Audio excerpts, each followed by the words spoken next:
So the first question is if you would please tell me who you are. Well, I'm Richard Lang, and I live in London, and I have dedicated my life to sharing the Headless Way, which I was first came across 52 years ago when I met Douglas Harding, who wrote On Having No Head, and he showed me that I couldn't see my own head. Instead, I see the world, and I realized, yes, you're right, and that is seeing my true nature, perceiving it directly. And he said that anyone interested was welcome to come and visit him as a friend, not a student. So I went and became friends with him and all his friends. There were usually lots of people there at his house when I visited, all interested in this. So I grew up, I was a teenager when I first came across him. So I grew up in a mini community of people, very loose-knit network of friends who were all aware of their true nature. And I was particularly interested as well in sharing it. So I went to all Douglas's workshops, traveled with him, read everything he'd written, set up my own workshops, just hung out with people who were enjoying this simple vision. Of course, I got a job. I became a therapist in my life to earn money. I taught Tai Chi and dance. And so all of those things, relationships and so on. But at the heart of my life has been this astonishment about discovering who I am, and that you can see it directly anytime you like. And it has benefited me and my friends so much that I want to share it. So how's that sound? There you are for starters. Yes, thank you so much, Richard. And there will be a nuance change in the second question. Would you please tell me what you are? What I am? I don't know. But I'm looking out of it. But I would say, because I've got the experience, so I understand that my descriptions of it are never exact, but they will do. So I say that I'm space for the world, that everything is within me. I'm no thing full of everything. Appearing in this video as Richard. But I am now talking to Eric. So the wonderful thing is that actually, from my point of view, I'm not Richard, I'm Eric. I'm space for Eric. And I would say we trade faces. And I've got Eric's face and you've got Richard's face. So what I am depends on who I'm with.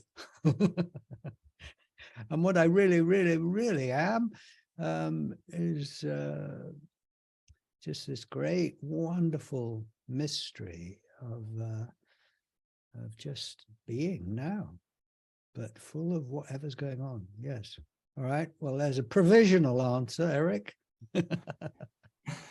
Thank you so much. And you see, you did that. I don't know if the viewer sees that, but you did namaste. And namaste means, I think, that I honor the one in you, the one. It's the same as the one in me, the one. And there's a great mystery. So there seems to be two, yet there's one. And this sense of two is very important. It is not to be rejected. It arises within the indivisible one, this relationship between self and other. And it means that we genuinely are talking to each other as if we are not the other, yet about the fact that we are the other. So if you're not confused now, you will be in a minute.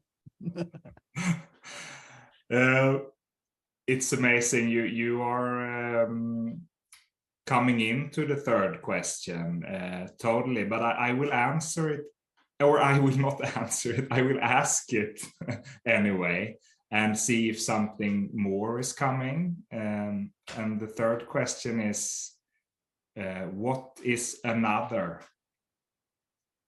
I don't know. But having said that, it is You see, when you are, I say that there is a process of development within the unchanging one that you are.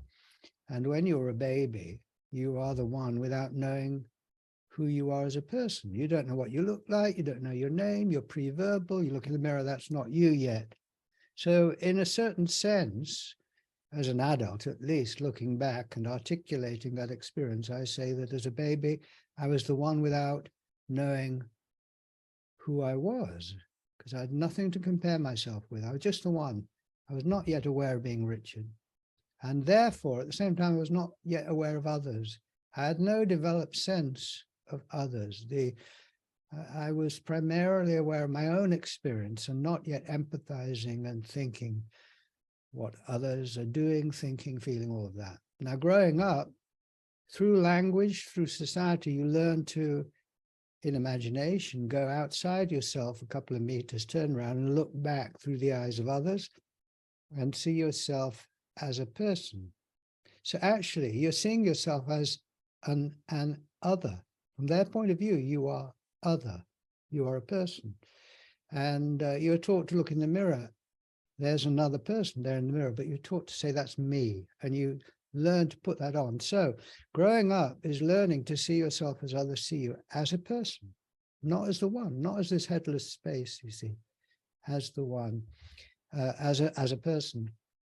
So that is a progression, and growing up is learning which one you are in the world, and then identifying with that, accepting that you are that one and you are responsible for that one. I mean, I'm responsible for what I say, what I think, what I do, you know. Otherwise, you can't function as a person in society. So I say that this is absolutely vital, of course. And what you're doing there is you're stabilizing your personal sense of self, your identity, me as Richard. I'm now completely convinced I'm Richard, you see. And I act and operate from that point of view. And therefore, I act and operate as if you are real and you are other and not me. And you have thoughts and feelings that are not mine. And I have thoughts and feelings that are not yours. This is understood. They call it theory of mind, that when you're an infant, you don't yet have a developed sense of others, that they have thoughts and feelings that you can't see. And that, I mean, when you're very young, your mum goes out the room and she's gone and you cry because she's disappeared, and she comes back, oh, thank God, she's back, you see, or here she is. But theory of mind involves recognizing that others are real and that they continue to exist when they go out the room, that kind of thing. You're able to hold an image of someone when they're not present, and you're able to hold an image of yourself, you see. So there's the development of self and other, which entails the suppression of awareness of your true nature. Because if when you are growing up, you say, you know, actually, I'm not the one in the mirror, I'm space for the world. You wouldn't, but just let's speculate. And society would say, no, you're not, you're a person. Don't be silly. You're not space. Of course you're not space. You're a thing. See? So that's where you learn about the otherness, the reality of the other, and the otherness of yourself in that sense. You're one amongst many others. But the process of development doesn't have to stop there. You can go on to the next stage, and it's a totally natural process where you awaken to the difference between what you are for others, with a head and a background and a name and an age and all of that, the difference between that and what you are from your own point of view. So I look. It's not about thinking, you just look now. What do you see when you look at yourself? Well, I see nothing. You see. Well, the thing is to have courage and take that seriously and understand that it is different from what everyone else tells you that you are. And once you recognize that, you recognize that both are valid, that your your understanding of who you are in the world as a person, and your understanding of others as other and real. That's one half of the equation, as it were. The other half is that from your point of view, there's no others. Everything is within you. There's no distance. There's no other consciousness than yours. There's only one consciousness. All flows from you. This very moment now is flowing out of your being and is therefore right. In detail, in the smallest detail, it is what is flowing from this mighty source that you are, you see. So when you, people then say, well, how do I maintain this? Am I going on to another question now? No, shall I just go on? Is there a meter ticking here? We can go on forever, Richard. Forever. Oops. So people say, well, all right, okay, that sounds wonderful to be aware of your true nature and the difference between what you offer yourself and what you offer others. But I notice it and then I forget. And I might forget for a month. I just don't, I find it so hard to remember it. I say, well, actually, I'll give you a tip. If you look at how you came to stabilize your personal identity, you did it because you were in a society that was telling you that all the time and you'd no option. And also you wanted to be a part of the society. You wanted to be able to do the things the adults could do and go on adventures and have friends and be independent, you see. You wanted all that. So those two things, the fact that you really wanted it was necessary, but we all do, really. It's a natural, it's like, does a plant want to grow? Yeah. So it's built in. And the other thing is that you were in conditions, a society that was reminding you of that and demanding it of you. And so in a sense, you'd no option, but that was really helpful because all the time people were telling me, you're Richard. And I was saying, yes, I am. And that's really important that you actually join in the process and say, yes, you accept it, but use your voice, you see. And you also tell others, you are Eric, you see, you are a separate person. And we continue to do that. Just the fact I'm saying, hello, Eric, is me reminding you of your appearance, you see. So we can't avoid it and we don't want to avoid it. And that means that it doesn't take that long, really, to stabilize your sense of identity so you don't even think about it. You don't go around having to remind yourself that, you know, you're Eric or I'm Richard. You just have got that going, you see. So then when you find out about your true nature, you say, well, how am I going to stabilize it? If you want to, that is important. And who would not want to when they find out what the benefits are, you see. That's huge benefits come with awakening to your true nature, and great advantage in a way over those who are not aware of it. Not that it's a competition, but I mean, you've just got access to a resource that gives you confidence in life and opens up so many doors. But the other thing I say is, just as you were also in a situation where the conditions were favorable in society to stabilize your personal identity, somehow or other in your own way, create the conditions that are favorable for you to be aware of your true nature, such as hanging out with others who are aware of it. Because when you then say to them, I am space for the world, they don't go, no, you're not, no, you're not. They go, yeah, got it, so am I. And you go, that is like opening a door, you see. That. So there's that. Plus the fact that they will say it to you and that you'll share your insights, which is infectious. And just there's a mysterious level in which it just is infectious. I mean, there's only one, and you're both talking about being only one and two, you know.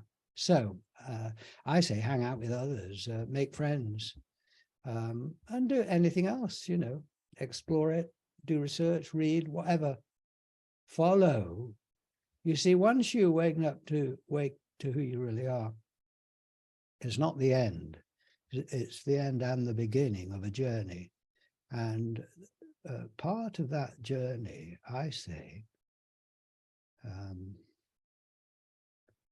is an ever deeper admission of what you are, see, at root, which continues with an ongoing admission of who you are as a person. That does not stop. It's all tied in. But for example,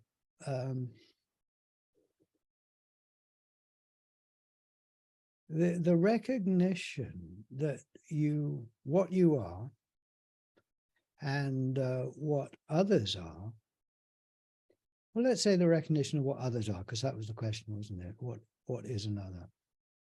So in the first phase of development, your recognition of what another is they're a separate person who has thoughts and feelings that you can't access, and they've got their own life, and you know, and they're separate from you. And for them, you are other.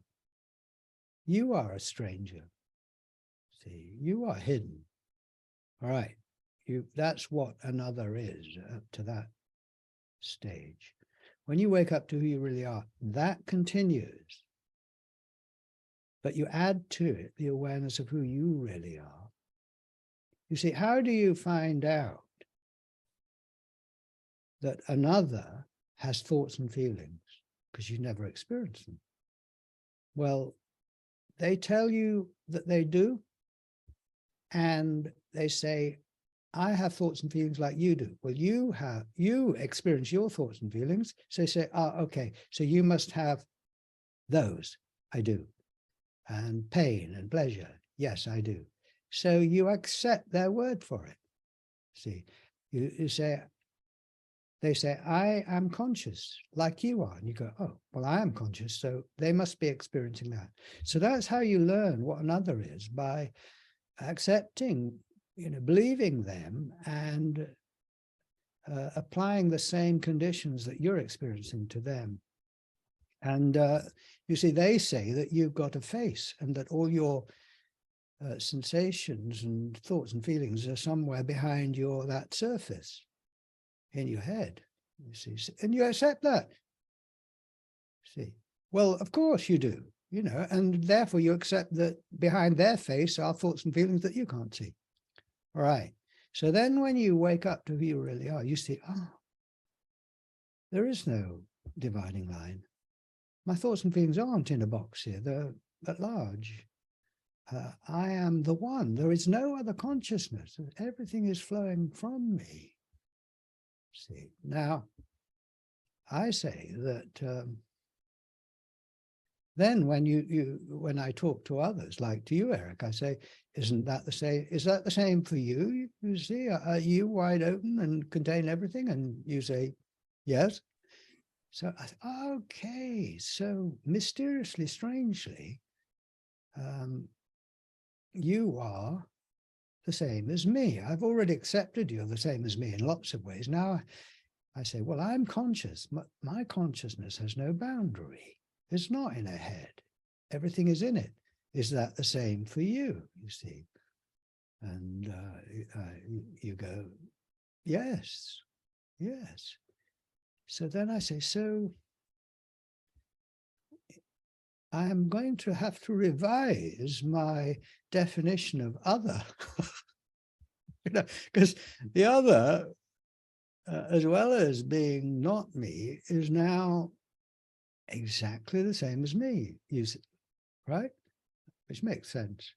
So another, what is another? It is not me and it is me. It's a great mystery. And the one has become many.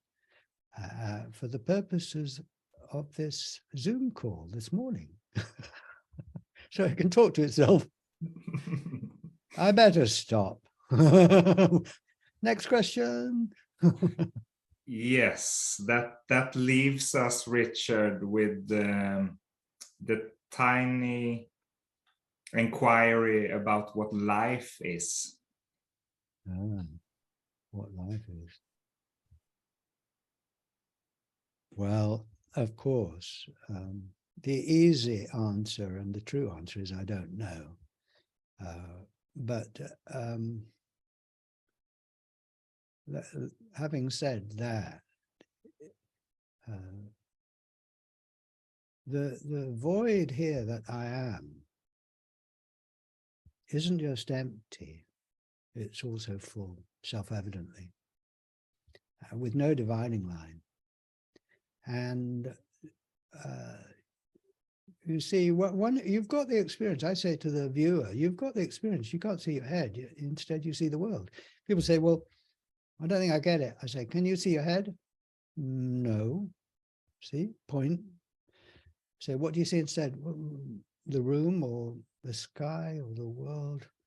So that's it. I said, really? But I mean, I don't feel any different. Good, good. It's not, you know, is the sky blue? Yeah, but you don't feel any different. I know, but it's just blue. You see, are you space for the world? Yeah. See, I say, if you stay with it, it will open doors and give you all the big experiences you could dream of. But the thing itself is a non-experience. It's empty. So you have to sort of speak in metaphors for it. So you see this, I say this way, it's empty and it's dead. There's absolutely no life here. Not even a flicker. You see, yeah, my hands disappear into it and come out of it, looking at one opening. Close my eyes, still no boundaries, nothing here. You see, just darkness, whatever. So I say in this direction inward, it's dead. Absolutely dead. But I can't notice that without seeing it's absolutely full and alive, brimming with life there. And it always is. It's like a fountain, you know, it always on. Niagara Falls, always flowing, you see. And so this is dead and that's alive. You know, it just, who you really are, I would say, is the only life. You know, I mean, at the level of you and me, all right, you're alive and maybe the desk isn't, you know, all right, what is life? You know, definitions like that. But the level of who you really are, I say, I am life. I'm the way that, you know, Jesus said, I'm the way, the truth, the life, or something, whatever he said. I think he was talking about this. This you is who you really are. You're just timelessly alive. I mean, you cannot be extinguished because everything is within you. Nothing can harm the container or the source. See? So now to awaken to this is to be refreshed. And it's not something you, on the one hand, you can't develop this, you can't maintain it, it just is, timelessly, it just is, you see. But in terms of understanding,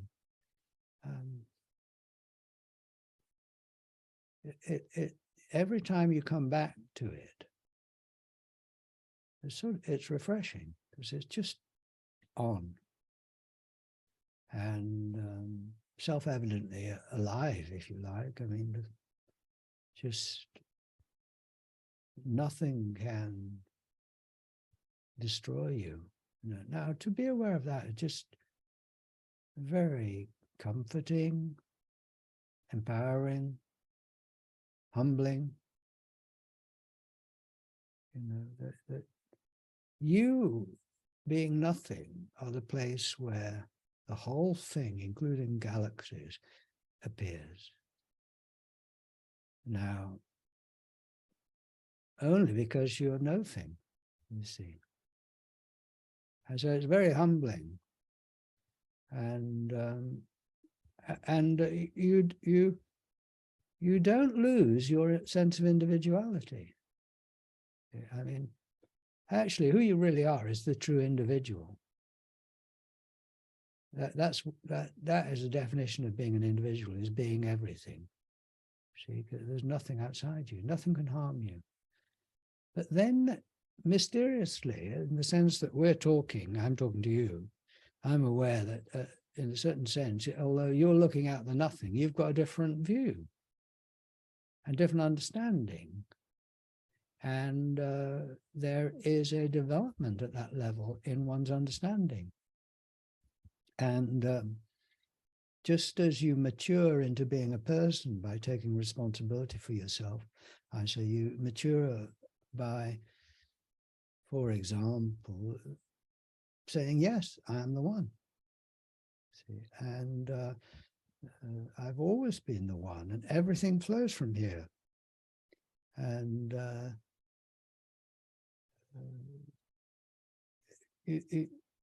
you recognize, I recognize that there's a step when you just say, and I don't think you can force it, it just comes, you can't force this kind of change or development or maturity. It just, but you put all the conditions in, and then you see what comes out, you know, the mix. But, you know, for example, just saying, yep, I'm the one. This very moment now, with all its apparent imperfections, is exactly what I want. So I say yes to it. Whereas some time back, I might have said yes, but, you see. And you can't just decide, I think, to say yes. We are dragged kicking and screaming into heaven, you know, which is right where you are. But it is important to kick and scream. I think it has its place, its time, because when you stop, when it stops, you know, it comes with gratitude and recognition, really. You couldn't have had it if you hadn't been resisting. Well, there you go, Eric. Thank you so much, Richard. I want to say that one of the delights of seeing who you really are, of the Headless Way, is that it's so easily communicable. Look for your head. I mean, we've got all kinds of experiments. So we haven't been doing the experiments particularly here. We've been talking from it, but the viewer can explore that on our website. And it's important to do that, not just to argue the point with what I might be saying. The words are superficial, really. It's the experience that's the thing. And on our YouTube channel or whatever, there's lots of stuff. But what I find is that because it is so easily shareable, I say that from experience. I mean, I share it with hundreds of people, and more all the time. And someone will come into a Zoom meeting and I've never met them before. And from, you know, 1 minute's conversation, it's clear that they're seeing it, absolutely home. And I say, all right, there might be 30 people in the meeting. I say, so can you take us through an experiment? And I've never met them before. And they do, you see, because it's that simple. And this is one of the great pleasures of the Headless Way, coming out of the fact that it is so easy to share, and you can't get it wrong. And that then, I speak for myself, I act towards others as if they've got it. Because, I mean, they have, as far as I'm concerned, because it's not difficult at all. It's the simplest thing in the world.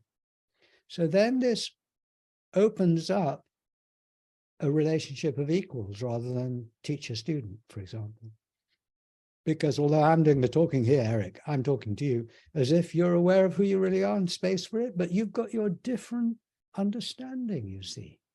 It won't be the same as mine. Now, that's the pleasure of having friends that you share this with, is that there's something happens there. I mean, I wouldn't be thinking of these things unless I was talking to you. So this is what I'm saying now. It's not something I've learned. I'm saying things that I haven't thought of before.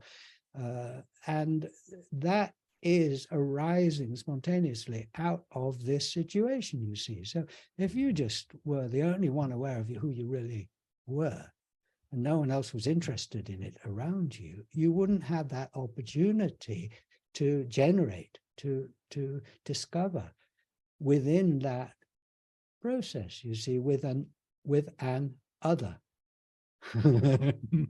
So viewer, listener, you know, if you want to enjoy that process, come and join us in our Zoom meetings. It is a beautiful space, so I can definitely agree and recommend that gathering. Yeah. Well, thank you for setting this up, Eric, and pleasure to see you again. Yes. My big pleasure. Thank you, Richard.